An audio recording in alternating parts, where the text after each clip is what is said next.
Right, good morning everybody. My name's Peter Brown and I'm here to talk about LAPP, which is an initial assessment literacy program, and to give you an idea about what we think should be done in the future towards generating further literacy in assessment, not for the experts like yourselves, but for the general public.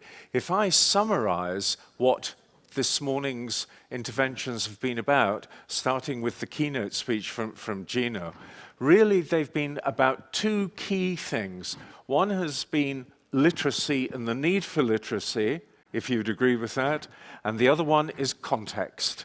And we're going to look at both of those today. If I could ask you just to play a 1-minute film, could you do that?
My slide, and if we've got it up on the screen. Yes, we have. Lovely.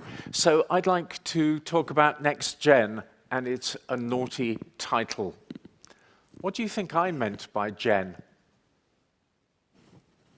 You see, it's got more than one meaning, and it may be interpreted as next generation, and it has that meaning, but it also has got the Gen as in Gen AI. And we've been thinking about that for some time.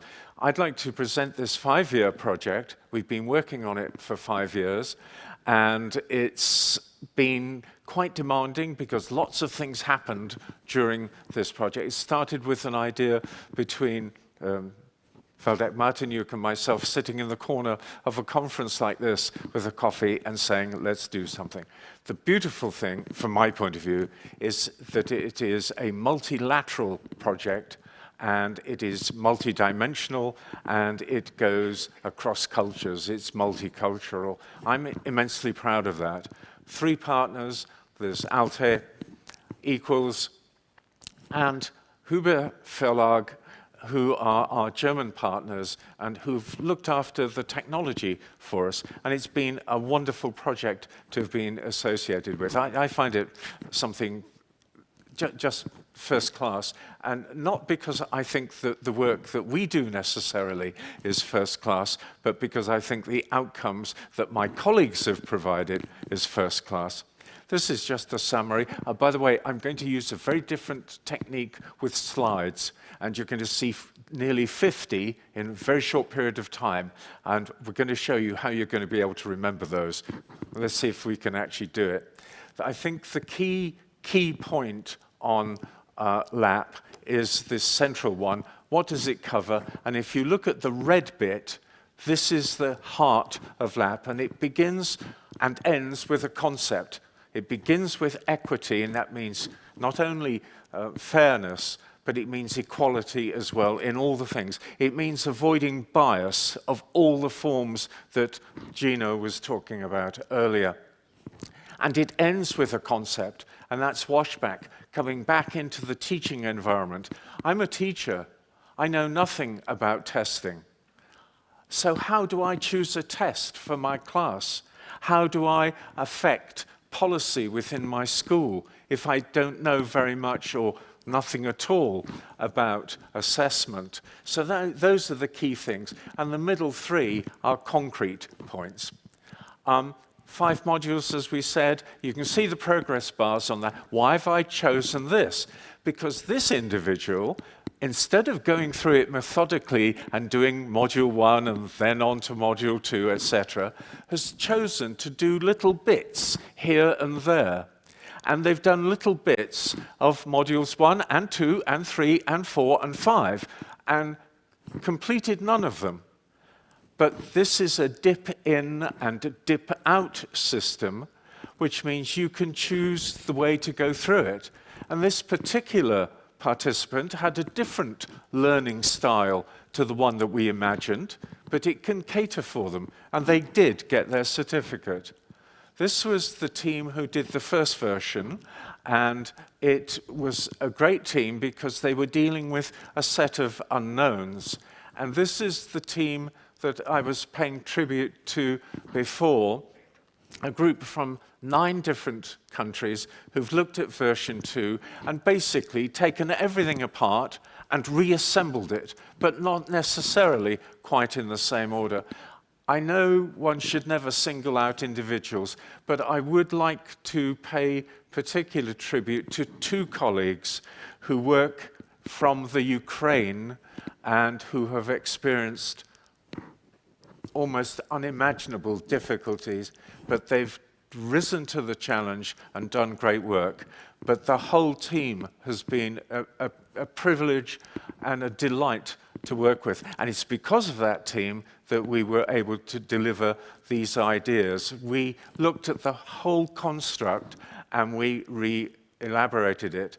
Please look at the bottom line on this, the whole idea of how we relate assessment in the age of AI, and in particular, you'll see a later slide of Gen AI.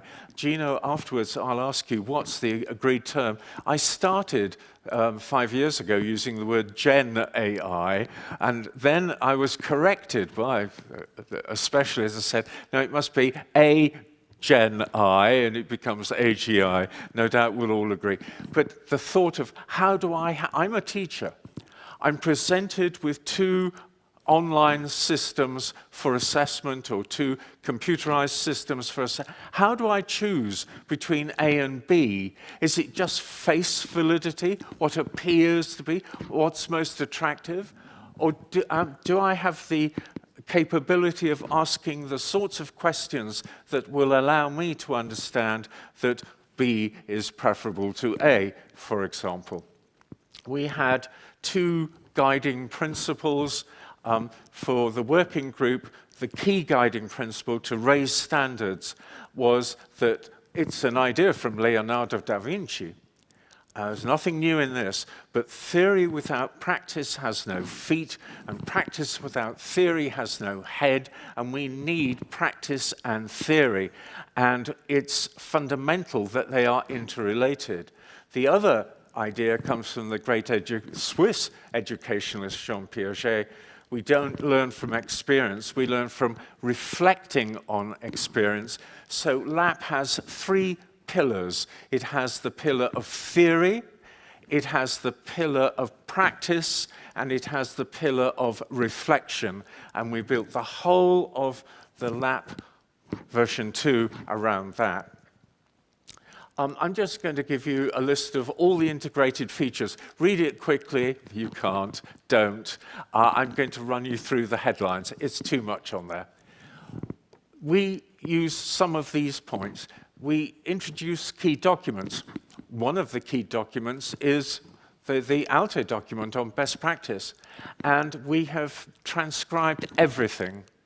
And that's to help people like me who find vision very difficult, but I can handle transcription.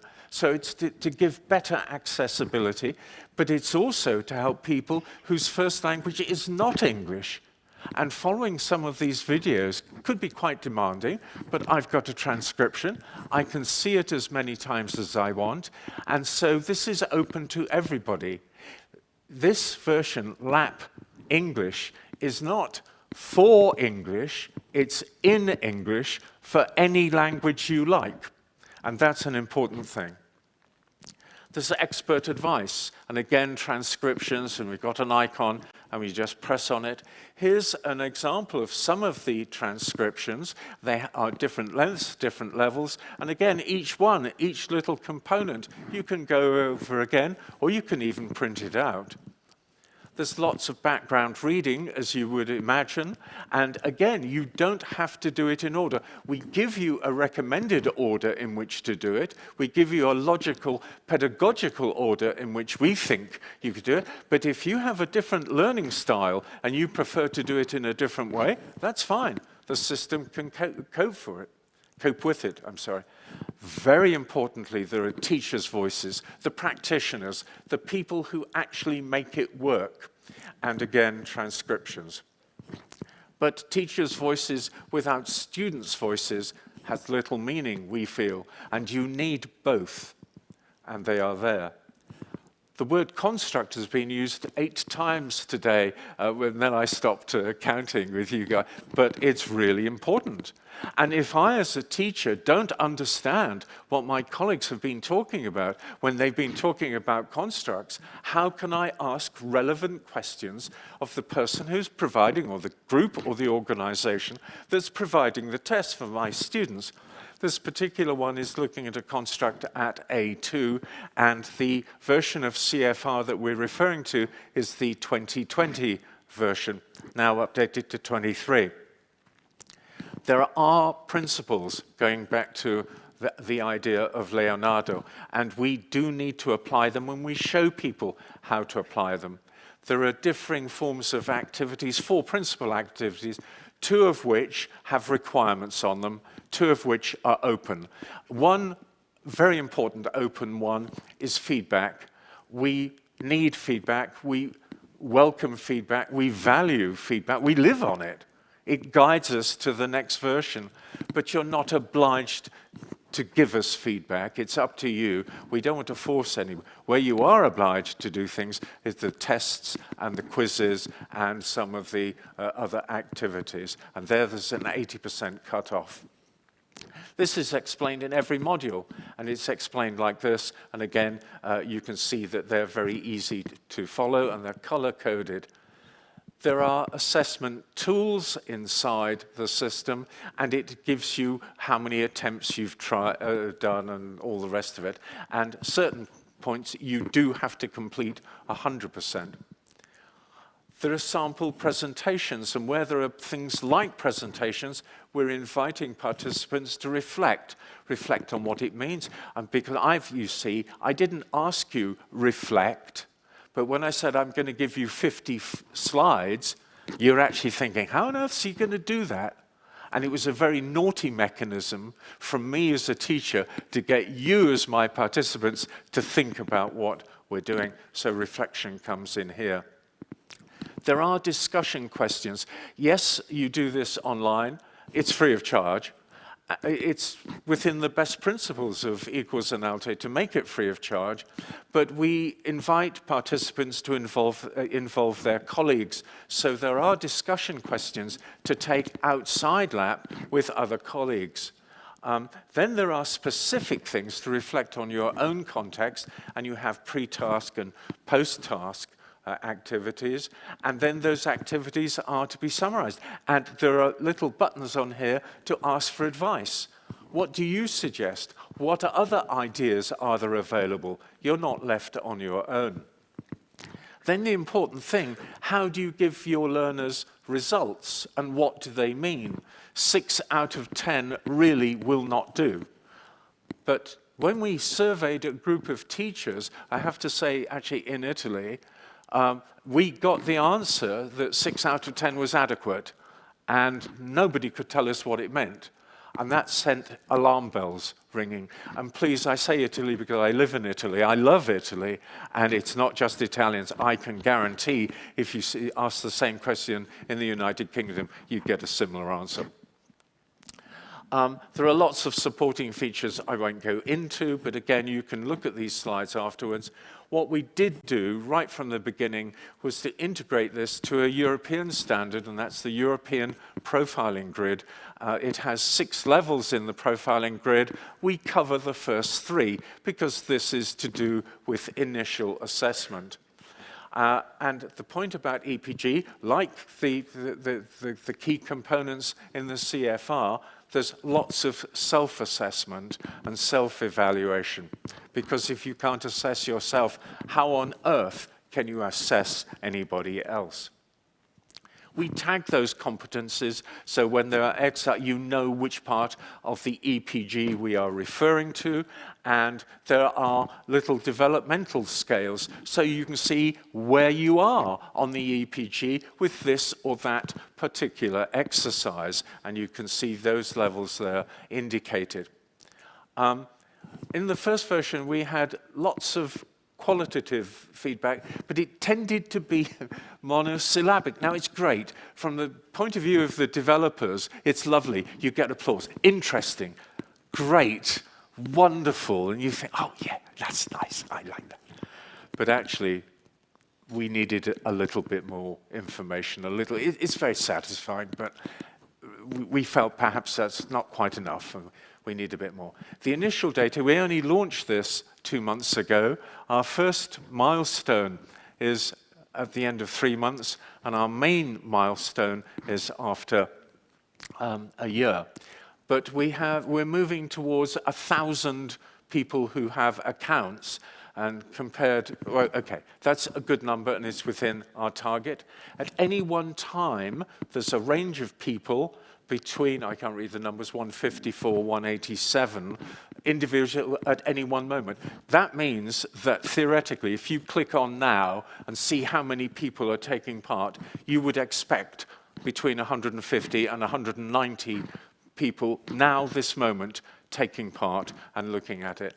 And we didn't expect to issue any certificates. We really didn't think anybody would do it.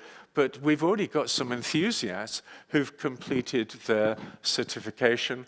And we've got a help desk which is live on it. And we've only had to handle about 1%. And every question that we've been asked, we have handled. This is the sort of feedback you see immediately. The difference in the quality just by the quantity of text. If you look at the second one, with the reference to the video, you'll see that it's telling us, the team that's developing that, a lot more about what bit has been useful, and then there are other comments. These are from 3 different people. I'll make them available to you later on.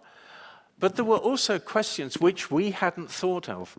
And so participants using the product say, hey, wait a minute, it would be really useful to indicate the number of hours that I've spent, because my ministry needs it.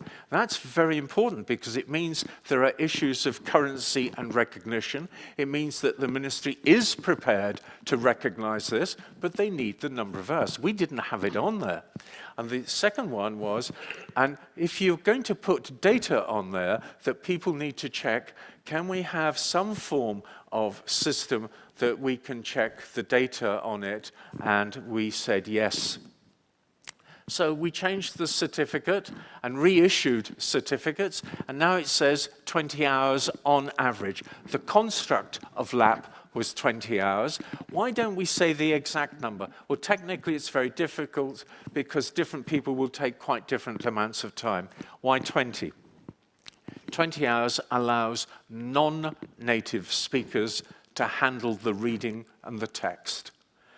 If we, people like Brian would do this, well, they don't need to do it, but if he did do it, he'd do it in 6 hours, 7 hours.